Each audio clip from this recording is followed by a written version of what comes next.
Coming up next here on Channel 17, the Frugal Gourmet. Local support of the Frugal Gourmet is made possible in part by member support and by a grant from Ocello, makers of sponges, sponge scrubbers, and scouring pads for everyday kitchen cleanups. Ocello products are made in Western New York.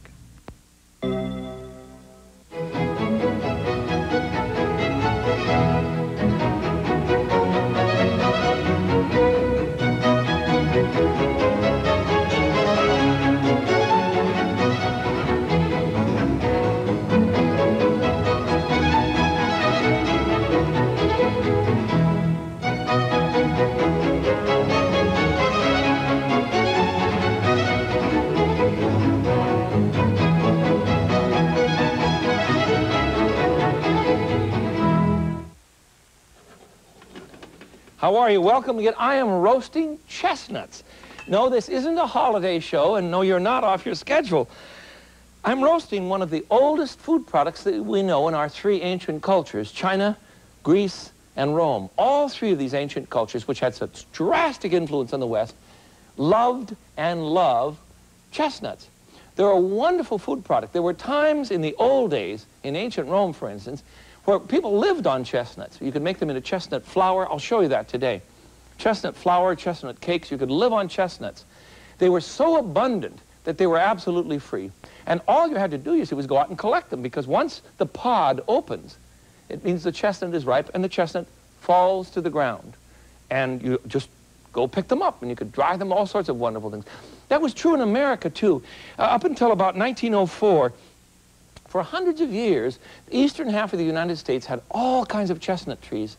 But in 1904, our chestnut crop was devastated by a sapling that was brought in. I think it came in from Japan, but in any case, somewhere from Asia, and it caused a blight in our chestnut trees. And by 1940, American chestnuts were very, very rare. That's a terrible tragedy, because it's hard to get them started again. It takes at least 60 years for a chestnut tree to really bear fruit, and they last forever. When Mount Etna exploded, you know, the volcanic eruption in Mount Etna in 1850, there was a tree at the foot of Mount Etna that was destroyed, and everyone felt bad because it was a chestnut tree that was 2,000 years old. It was around at the time of Christ and had been planted by Roman soldiers. Roman soldiers took chestnuts with them everywhere because they knew they'd be back, you know, the arrogance of the Roman soldier. He knew they'd be back, and they wanted chestnut trees when they returned, so they began planting trees for future troops. And they planted trees all over Europe. The Romans are responsible for that. In China, it's very interesting, during the Han Dynasty, which was about 200 BC, or 2,200 years ago, the chestnut was prized. And the Chinese have eaten them and cooked with them for many, many years, generations, thousands of years. By the time the Roman Empire, the Holy Roman Empire collapsed, excuse me, not the Holy Roman Empire, that's later on, the Roman Empire collapsed at the beginning of the Christian era, people who had nothing to eat could at least live on chestnuts. Crucial to the diet because it had a lot of starch, a lot of sweetness. A chestnut's a very interesting thing. Now, originally, chestnuts were a kind of a wheat flour substitute, because wheat was expensive in those days and chestnuts were cheap. Now they're very expensive. As a matter of fact, all nuts in our time are very expensive, and they're considered great gifts to bring to people. In the middle of Athens, you can find a man selling pistachio. Oh, he's wonderful. You buy them just by little bags. They're expensive. I checked my crop there. But it's typical of the way the Europeans and the Athenians and the Romans and the Chinese see nuts. In China, you bring nuts to friends when you go for a dinner party because they're expensive. You've always done that. And look at the selection of nuts they have. Nuts are prized in Europe, and certainly prized in Rome. Wonderful things. And remember that in the old days, let me show you this. In the old days, you'd buy chestnuts. It had been dried like this, you see? See how dry these are? And I just buy them in a bag. This is about a pound sack. I want you to see the size. Given my hand, here's a pound sack, you see. I picked these up at Conte de Savoy here in Chicago. You can find them in any Italian market. And then you soak them overnight in water. See this? And then when you cook them up, they're about twice the size of the little dried one once they're cooked. And then you can do anything you want with them. The fresh one, of course, well, this is the chestnut. It's a wonderful, wonderful, wonderful fruit. No, it's a nut. It really is a nut. And they're very versatile. The Chinese have a different kind of nut that they like. It's a little bit smaller. And these I found in a market in San Francisco. So you see how much smaller they are than the... Here, get both sizes here for you, see? And these are soaked in sugar, and that preserves them, and then you kind of eat them like candy. The Chinese don't eat a lot of sugar, not a lot of candy, but they do like sweet chestnuts. I love chestnuts. I think they're fascinating things. So I'm roasting some chestnuts for you today, and what I've done, let me show you this. This is a popcorn popper, you see? A simple popcorn popper, and let me lock this up. What I've done on the bottom is to put some holes in it. I drilled them holes. Otherwise, you can buy a frying pan that has holes in it, and you can toast them that way, right over the top of your burner, see? You want to cook them over an open flame.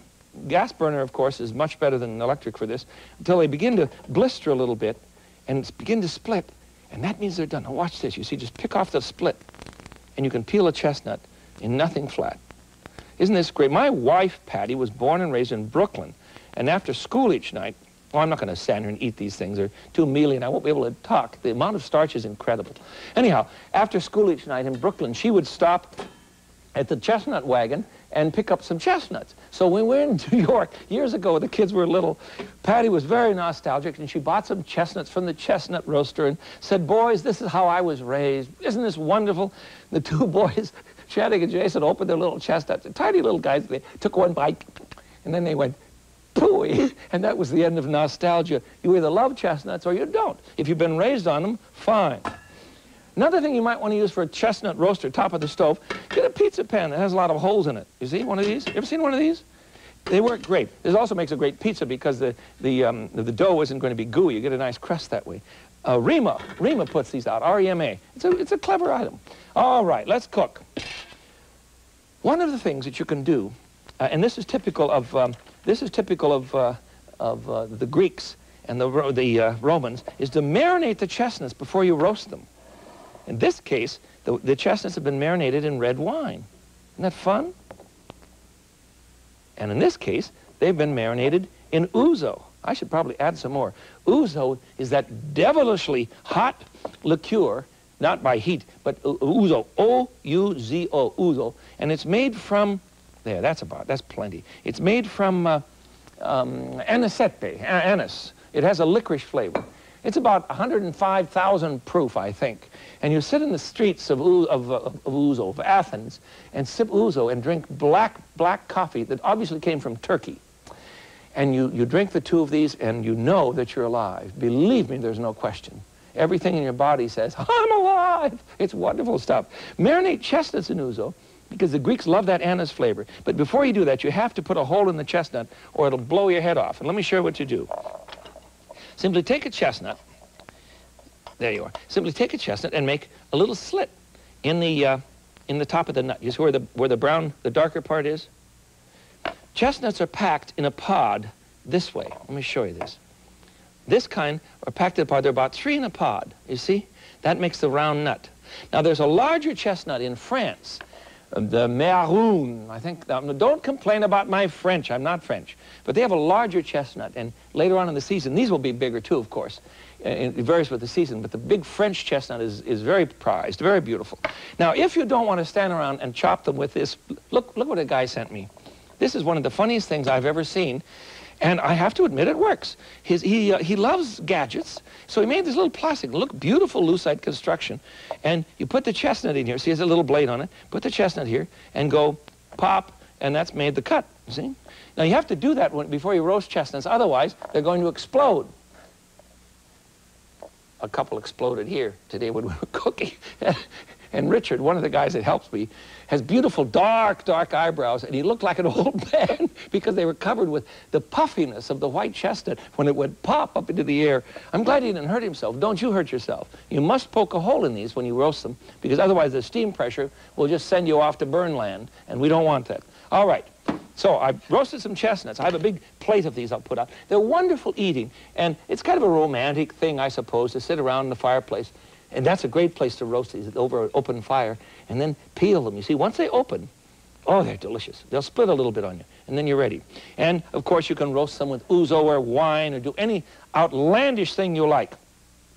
Now, other possibilities for using the chestnut, they're almost endless. In ancient days, Apicius, during the 1st century in Rome, remember I mentioned him before, claimed that you should mix chestnuts with greens, with wild greens when you were serving them, because it would take away the bitterness. Well, of course, what he was referring to was the sweetness. You see the chestnuts in here? Was the sweetness that the chestnut offers to the greens. These are mustard greens, a little olive oil and garlic, and I put a lot of chestnuts. So I had boiled the chestnuts, the dried chestnuts first, or you can use fresh, but you have to peel them first. And that's kind of a pain. It has a very nice odor, and it's much sweeter than normal. So, the old days, chestnuts were used for sweetening wild greens, which you would get free, but they were bitter. They were very bitter. Another thing that you would do with chestnuts is to make a chestnut flour. You grind them up. You grind up the dried chestnuts. A miller would do this for you, see? Grind them up very carefully, and look at this flour. It looks almost like, well, like regular flour, or almost like cornstarch. It's not quite that fine. And with this, you can make all sorts of things. I think that the original pizza was probably, or focaccia, as they call it, was probably made from that very flour. And I have one for you. If you saw us do the pizza show, you'll remember this dish. This goes way, way back in Rome, and the pine nuts will help you remember that it's an old dish, because pine nuts, these wonderful little bitty seeds, were precious in Roman times. You remember the songs about the great pines of Rome? Well, these seeds were very expensive, and the aristocracy, of course, spent a great deal of time munching on little pine nuts. And it makes a great pizza if you put pine nuts and some kind of herb, rosemary, or in this case we used anise, on the top of a paste made out of the flour. Now, you can also make a pasta. Let me show you a quick pasta. Get my water boiling here. Yes, it's ready. It's fine. I'm going to make pasta out of chestnut flour, and the pasta will be very sweet. Use regular whole wheat flour. Excuse me, not whole wheat, unbleached wheat flour. Unbleached wheat flour, a bit of semolina, and then about 1/3 of the process is involved in the chestnut flour that I just showed you. Let me get a handful of this into the pot. Doesn't take long to cook. I hear tell that in Genoa, the Genovese will simply not eat a pasta al pesto that is not made with chestnut flour. And I thought that was a crazy thing. I'd never heard of chestnut pasta. So I made some. And Craig, my culinary man, the head of my kitchen, and I both agreed that it's just terrific. Very good. So we'll bring that to a boil while we go on to some other dishes. Boy, we made enough of this stuff for an army, didn't we? Always keep your pasta covered after it dries a bit, you see. We made this and then let it dry, about 20 minutes or so, and then covered it up so that we could refrigerate it overnight or keep it for you. So that when your guests come, you're not out in the kitchen grinding pasta out. You shouldn't do that to your guests. They should be ready to celebrate all the time. Okay, here's another one. Using the same kind of flour, prepare a polenta. And polenta is, you remember, we used to make, we've talked about corn polenta. Of course, corn is an American product. And the chestnut originally was American, too. They were all over this country. But we'd never used it this way. The colonists never made puddings with chestnut flour, to my knowledge. Try this. This is very old. Goes back to Roman times. Make a polenta and then pan fry it. Oh, that one's a little dark, isn't it? How do these look? Well, they look fine.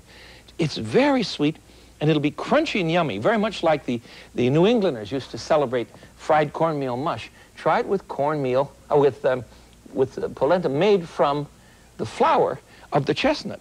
I know it looks like fried Spam. For heaven's sakes, are you on the wrong channel? It is not fried Spam. Pooey. No, we don't want that. It's a lovely, lovely dish, and it's very sweet. The kids would get a bang out of it. I don't think you could put syrup on it.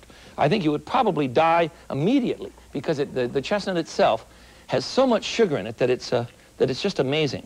All right, that won't need much more time. Let me show you some more. I have so many dishes I want you to see. Another thing that Apicius did, it's all in his cookbook. You can find these, here they are. You can find these recipes in paperback now. The original book, which dates from the 1st century, written by this fabulous guy, who was probably, the book is probably a collection of recipes, offers this one. He cooks, it doesn't look very good in color, does it? Well, anyhow, it's delicious food.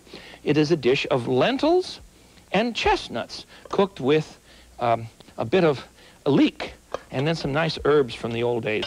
Coriander and a shot of parsley and some rosemary. Isn't that fascinating? You could live on this because it has so much nutrition. It has so much sugar content and so much starch. that a little leak, you see, you could snitch that from the neighbors and you could have a wonderful time. There, I'll find another spot here. I think my pasta's done. I don't think I should go any farther. Oh, it is done. It is done. I can see it's beginning to roll and float, so I know it's done. Let me grab a container here, and we'll haul it out of the pan. Pasta made with chestnut flour. Isn't that fascinating? Honest to God, I'd never heard of it. There. But it's very interesting, and I think it's going to be very good. I think. Well, you're going to say, how do I know? Well, I know what it's going to be, and I'm just sick always that you aren't here to taste these things. No, I don't know of any way to put us together any closer than we are, except to meet you when I'm on the road. Here, you know what pesto sauce is. Pesto is made from fresh basil and garlic and olive oil and some pine nuts. So it's an old dish, and it's very, very common in Genoa. Also, some cheese has been poured in there, a bit of freshly grated Parmigiano Romano. Now, we don't want to tear this up, so let's toss it very gently. There. And this is supposedly the original dish called pasta al pesto. It was made from peasant pasta. That is to say, in early times in Italy, you had to use chestnut flour for your cooking because wheat flour was simply too expensive. Isn't that fascinating? I was not aware of that. Let's put it in. No, that's for another dish. Let's put it in here. There we go. There. The odor is wonderful, and it's a strange, how do I explain this to you? It's a very strange contrast because the pasta is rather sweet, and the garlic and olive oil, of course, you normally would say, well, it's set up some kind of a battle, but it isn't a battle. It's a very interesting combination of flavors. All right, chestnut pasta. You didn't think we'd do so much with chestnuts today, did you? But you see, it's possible. Now, another thing that you can do is to cook the chestnuts until they turn into a kind of jam. I've got a cake here somewhere. Here it is. All right. And first I want to show you what happens. If you cook the chestnuts down, and then these have been blended with a bit of brandy and some lemon and that sort of thing, so that and some sugar, so that you have a chestnut jam. And this is used in very flamboyant, just terribly flamboyant Italian pastries. Let me show you an example. I simply took a cake, a pound cake, and filled it, cut it into 3 pieces, you see, and then I gotta get a plate to put this on. Here we are. Here's the cake. There we go now. You ready? And then filled it with the 2 layers in between here with chestnut paste. Let me get that out of the way so you can see it. Isn't that gorgeous? Isn't that gorgeous? There. Now, then I soaked the layers. You can still see some of the rum and orange juice dripping through there. Butter icing, little chocolate and almond on top. It's very typical of that kind of rich, rich stuff that a good Italian grandma would want to serve you when she's glad that you came over to say hello. I don't have an Italian grandma. That's one of the dumbest things I ever arranged in my life. My grandma wasn't Italian at all, but she was a neat lady. Terrible, terrible cook. Oh, Lord, she was awful. But I've told you before, she was a member of the state legislature and old wobbly. Boy, would she be upset with today's politics. I don't even want to hear from her. I can imagine the noise. Just imagine the noise. I want to heat my wok as we go on to another bit of chestnutting. And actually, from here on in, it's all a lie, because I want to show you some dishes. Oh, no, we'll do the Chinese one first. The Chinese dish of beef and chestnuts. That's not a lie. The one I'm going to lie to you about is something called a water chestnut, which is not a water chestnut. At least it's not a chestnut. But it is an aquatic fruit. We'll show you that one. Here we go. All right. I'm going to put in my Chinese casserole. You can use any kind of casserole you like. About 3 pounds. This is shall I tell you what I'm cooking first? Beef and chestnuts, Chinese chestnuts. Dried just like the Italian kind. As a matter of fact, the Chinese import them from Italy, and the Italians import them from China. They go back and forth. So the same thing. Put in about 3 pounds of beef that you've browned. See this? Come on, get in there, you. There you are. 3 pounds of beef. This is just stewing beef, good stewing beef. I always buy a chuck roast and trim my own. That way I'm not paying for a lot of extra fat, and I can control the fat content in my kids' diets that way, you see? It works, it works. All right. Then we want 1/2 pound of chestnuts, dried chestnuts that you've soaked up the night before. Leave the water in the bowl. You don't need the water, you see? That's a ½ pound soaked in ample water. And remember, they're going to swell up, so put them in a large bowl. Now, we'll make a sauce, and the sauce does it. That's basically the only two big ingredients other than the sauce. Let me get a bowl here for us. Okay. Now, for our sauce, I want to, let me find the recipe for us, because I don't want to blow the sauce on you. I want you to be able to remember this one. I got this from Ken Hom. You ever seen his shows? He comes out of England, though he's a Chicago person, and he's just charming. He really knows his food. He's very Chinese. All right, I want a tablespoon of hoisin sauce. There we go. And I want about 4 tablespoons of Chinese rice wine. We don't have a bonfire over here. Chinese rice wine or dry sherry. 1, 2, 3, 4. Terrific. And to that, I want to add 4 tablespoons of light soy sauce. Remember, we've talked about the difference between light and dark. Light soy sauce looks more like a wine. There we go. That's 4 tablespoons. I want a tablespoon of garlic that I've already chopped up or diced very fine. There we go. About a tablespoon of garlic. And I want 1 whole star anise. Star anise are fun to cook with. Gives your food a little bit of a licorice flavor. You see that? It really is shaped like a star. Isn't that interesting? All right, into the pot. And finally, a very interesting herb, which is called Szechuan peppercorns or Figara pepper, and it's really not a normal pepper. Roast these in a frying pan, as I've done just for a minute. You want about a tablespoon of these, and you can actually a teaspoon will do you. Tablespoon probably too strong, and crush them up if you like, or I just throw them in right now. I just haven't time to do all of that for you. Stir all of that up. Goes into the pot, along with, there we go, along with 4 cups of water to cover, and then you cook that on the top of the stove. Use a regular stovetop casserole and let that simmer until everything is tender. Now, it doesn't look very colorful yet, but I have one in the oven for you, all ready to go, as always. As always. Because I want you to relax when you're cooking and say, if Smith can do it, he's not so smart, I should be able to do it. So Chinese cooking is not complex, though it is certainly some of the most profound cooking in the world. Here we go. This is the chicken cooked with chestnuts. There we are. Here it is. Ugh, that's a little hot. Let me get the lid off for you. There it is. That's just delicious stuff. And I have a similar dish, very close in terms of structure and flavor, and that is a chicken and a chestnut dish. Not water chestnuts, regular chestnuts. Ouch. So that's a little bit lighter in color, isn't it? And it's lighter in flavor. Beef is heavy.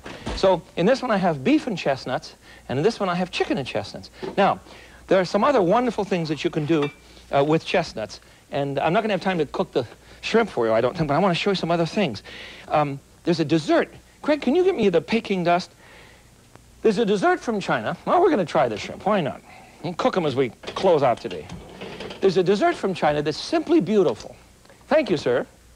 It looks like a mountain, and inside is a very delicious pile of let me cut a spot here and you can see it. Way inside is a delicious pile of chestnuts mixed with whipping cream. There, can you see this?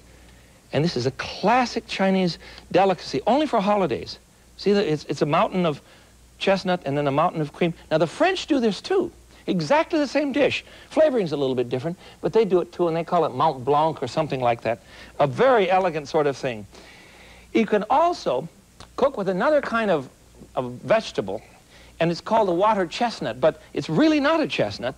This is the water chestnut, and this is a regular chestnut. I don't want you to confuse the two, but I'm going to do it now. I'm going to confuse you. This is the regular water chestnut, and this is the chestnut, you see. They are not the same vegetable. But if you buy them fresh, and this is what they look like. You know the old dish, cooked beans with green beans with water chestnuts? If they're fresh, instead of those silly canned things, they're just delicious. Just delicious.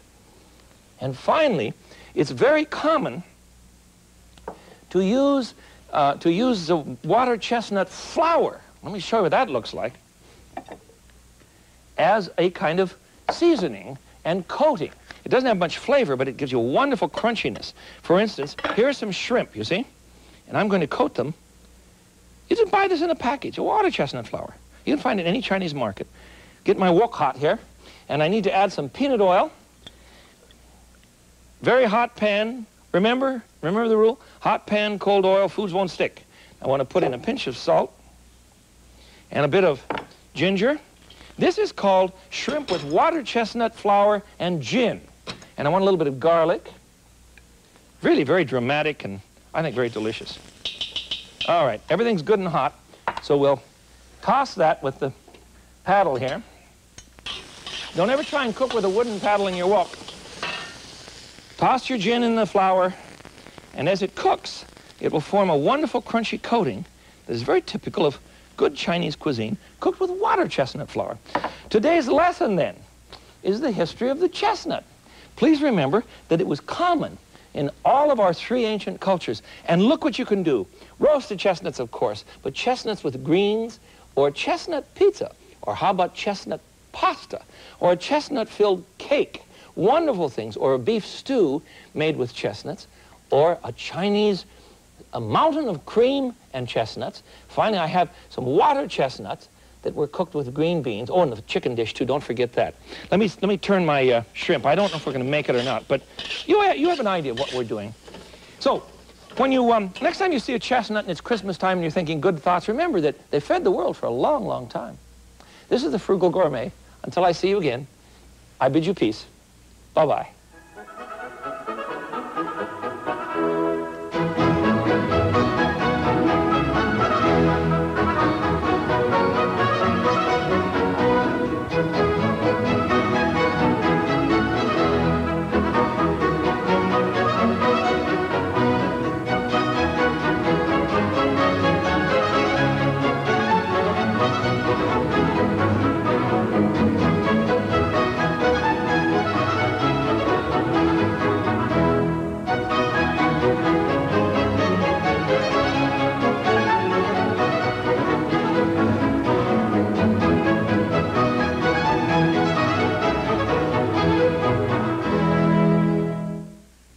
The Frugal Gourmet was made possible by the financial support of viewers like you.